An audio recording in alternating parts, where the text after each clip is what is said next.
The holiday season is upon us. We've got the gift of the NFL as we're underway here in Week 16. That'll be taken in the end zone. And no run back here. This will be a touchback, and it comes out to the 25-yard line.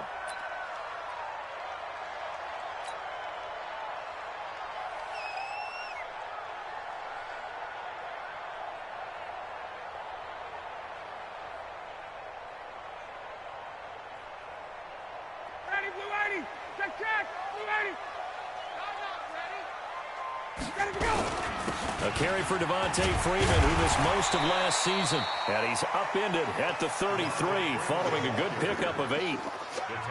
With a lot of the media, Charles, ourselves included, starting to prep those MVP ballots, you wonder if last week's performance, which he admitted was not very good, if that hurt him at all coming down the stretch. Less than 50 yards on the ground in last week's game that you referenced, and let's face it, if he has another game like that, we'll erase him from the MVP discussion. He won't even be talked about anymore. He has to bounce back with 100+ in this one in order to stay in that race.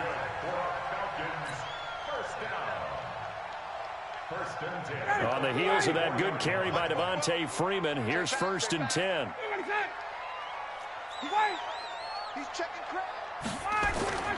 Off the play fake to Freeman. It's Ryan. Buying time to his left. And the throw left sideline here is caught, but they'll rule it incomplete. Couldn't keep his feet in. 2nd down. I don't know about you, but I wanted to reach out of the booth and snatch that pass myself. That thing floated forever up there. I think that threw off the timing of the receiver. That's why he couldn't get his feet down even though he caught the ball. You know, Charles, I would have liked to have seen that. Yeah, me too. For you. I wanted to see you reach out and catch that. Yeah, you've heard about my hands, huh? Give him 6 there, but now it's 3rd. And the Jags have 5 in the secondary here on 3rd down.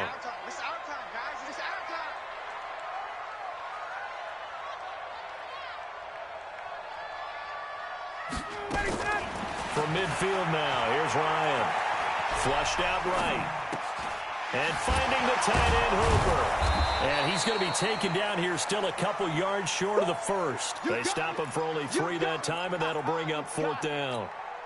He was out there waving his arms, and when you got a quarterback out of the pocket looking for any help, I guess waving the arms is helpful. It certainly is, because you got to get his attention, because now you're in scramble drill. So everyone's adjusting their routes, finding open space, and he found the right spot for the completion. Get ready, get ready, get ready. At their own 20-yard line.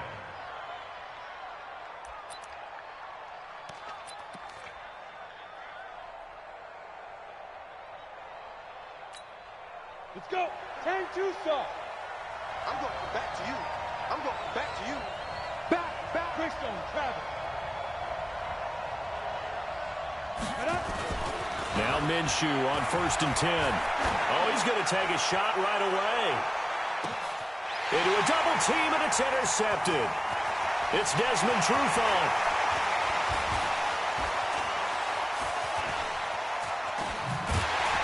And they will finally get him as he's all the way down near the 40-yard line. He's had a fantastic rookie season, made a lot of lovely throws, but that wasn't one of them. Well, we got to give him one, don't we? I mean, with the year he's having, a lot easier for he and his teammates to accept that throw, because for the most part, what they've seen, it's been pretty sensational. Now a throw to the end zone on 1st down, but it winds up incomplete. The intended target was Calvin Ridley, and that'll bring up 2nd down. Ball on the 42 as they come up 2nd and 10. They toss to Freeman. Call it about a gain of 3, and they'll be looking at a 3rd and 7 coming up. A big part of a middle linebacker's job is being able to take on blocks and then go make plays.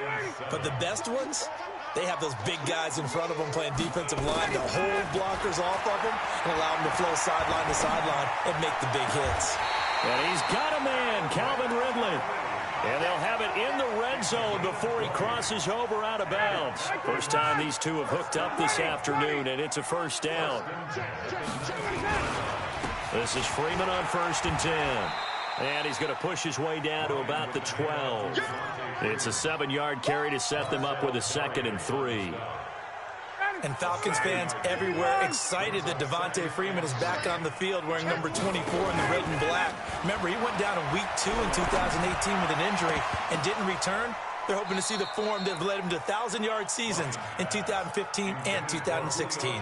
Now a second down throw for the end zone, but it's incomplete. So the incomplete pass on the last play, and that leads us to a 3rd and 3. From the gun, it's Ryan. Toward the end zone, but that's going to wind up incomplete.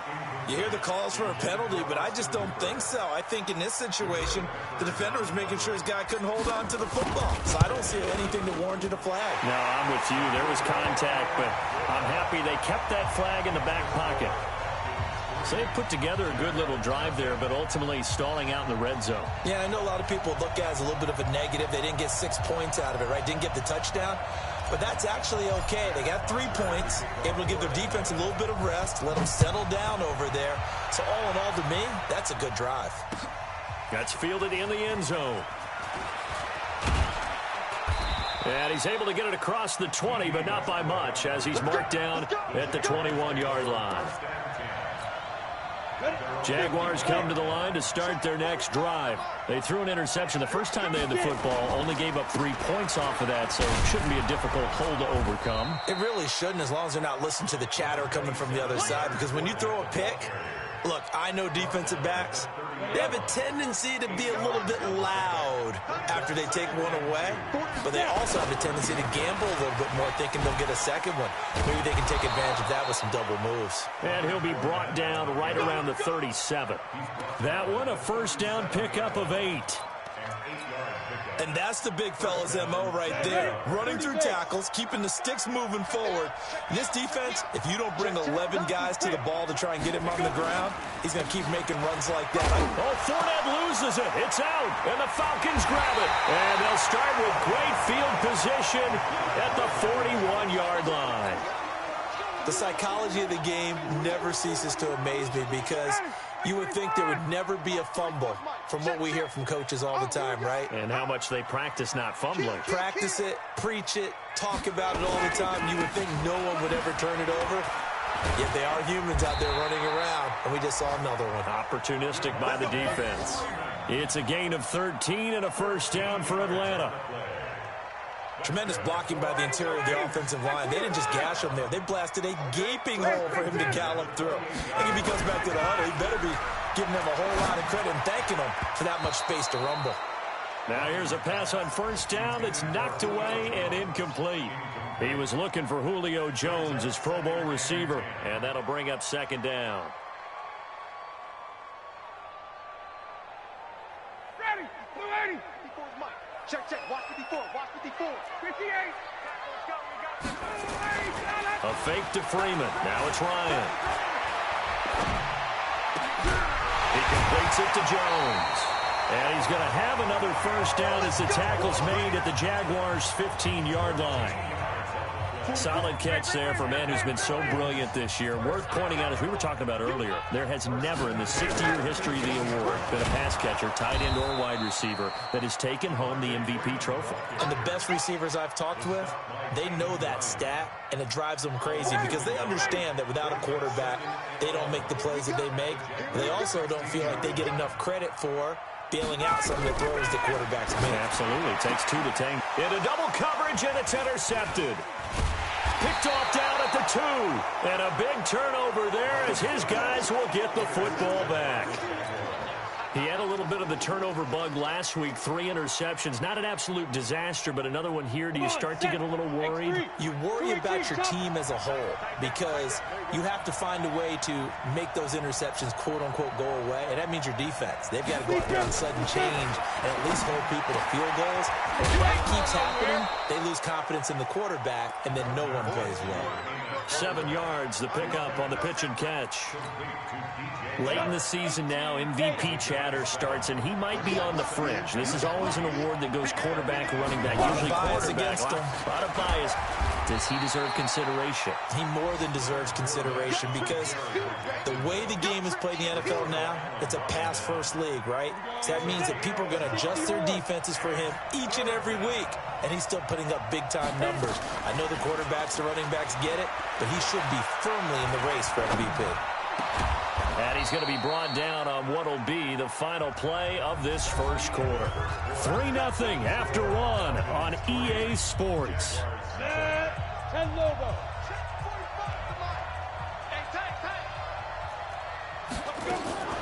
Throwing on first down is Minshew.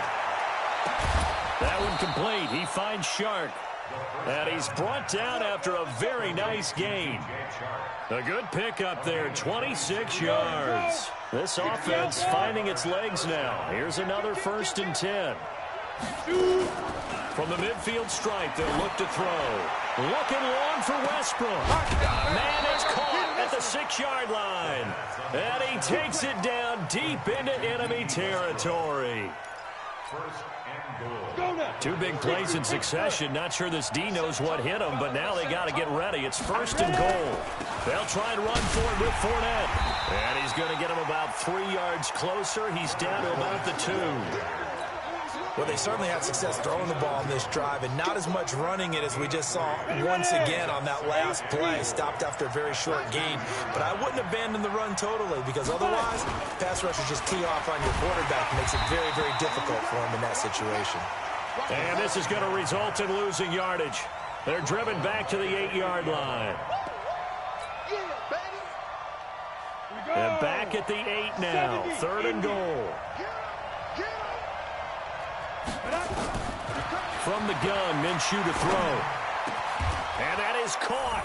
Touchdown, Jacksonville. James O'Shaughnessy, his 5th touchdown now on the year. And the Jaguars have taken the lead. Point after by Lambeau, up and good. And that makes it a 7-3 lead.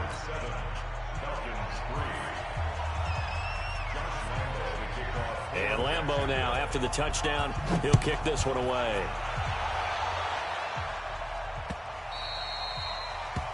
The Falcons take over let's go. At their own 25-yard line.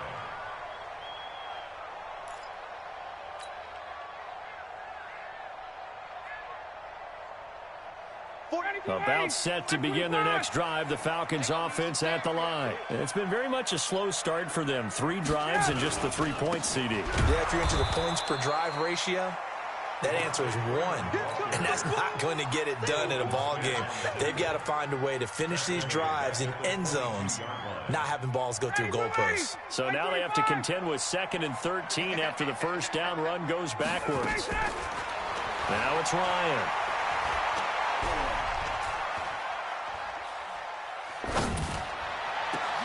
It's hauled in by Hardy. And all the way down to the 36-yard line. It's a big play there for Atlanta. 42 yards. So how about that for a chain mover? They're all the way down inside the 40 now for 1st and 10. Now Ryan going to give it to Freeman. And he'll have a gain of 3 to the 33. What's the old expression, 3 yards in a cloud of dust? In this case, it's dust-covered pellets. It's no longer that old grass that we used to play on, right, and chew it up.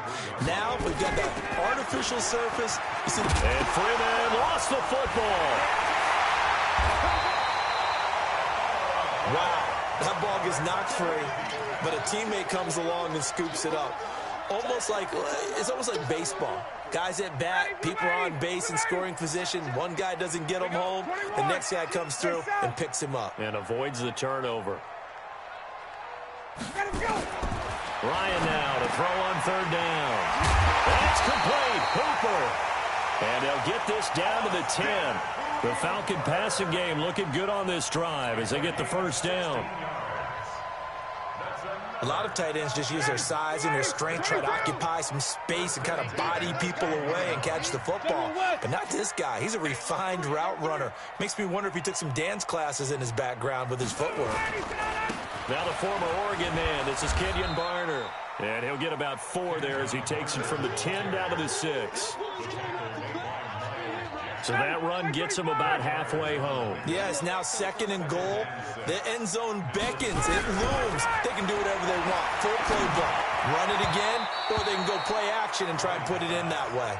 The 2nd down attempt there knocked down as it leaves the quarterback's hand, and it's incomplete. The Falcons on 3rd down. They've hit 2 for 4 thus far. This will be 3rd and 6. Now a run for Barner. And he'll be stopped just outside the 5 at the 6. A minimal gain there on the 8th play of the drive. Looking at this situation, if you're at the 1, the 2, maybe you go for it. From here, you kick it. I agree. I think you have to get points in this situation. 4th down, I don't chance it at all. I put the points on the board and go back and regroup. So another good job defensively because they've allowed 3 trips into the red zone, but only the 2 field goals. Yeah, that's the bend but don't break, isn't it? And they really didn't get broken at all because if you're running off the field having allowed 2 field goals and 3 trips in the red zone, you've actually come out ahead. Yeah, flip it over to the other side. The offense, they'll hope to cash in for 6 next trip.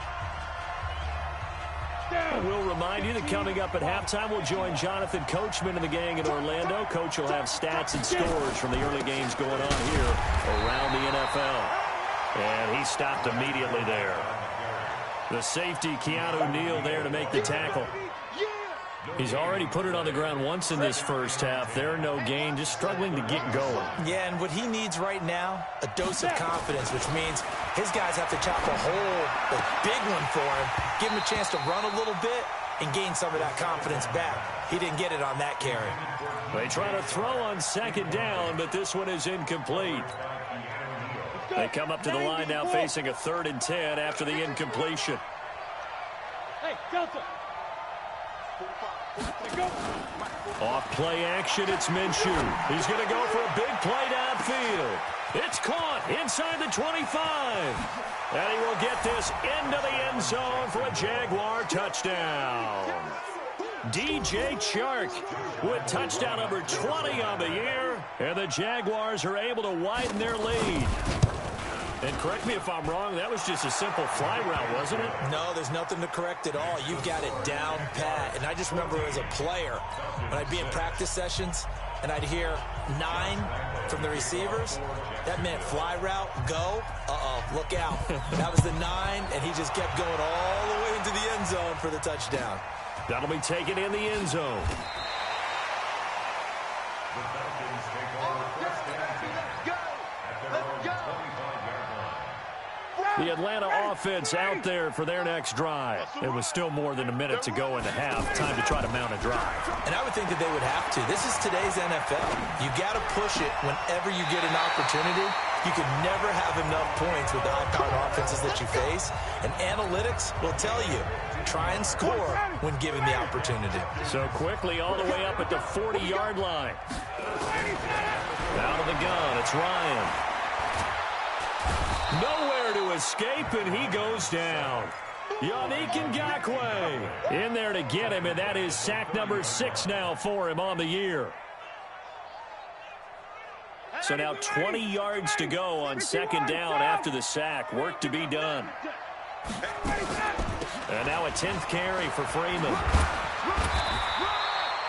A good pickup there, 13 yards as they get closer for 3rd down.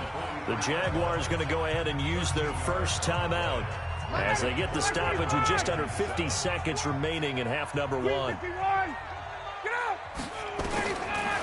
3rd down, Ryan airing it out, looking for Ridley. And he's caught on the sideline, but he's not going to have a first down. They say he was out of bounds, so a big call there that brings up 4th.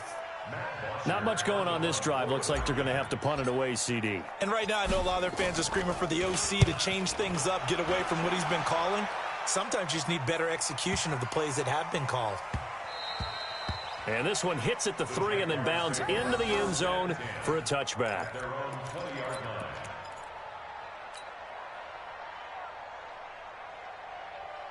Jaguars come to the line to start their next drive as we grind toward the end of the season here, and they haven't had the season that they had hoped. So let me ask you to play GM. Where might they look to make some changes? I think when you look into the upcoming draft, think hard about them drafting multiple offensive linemen. They've got to get stouter up front. And as a GM, they always tell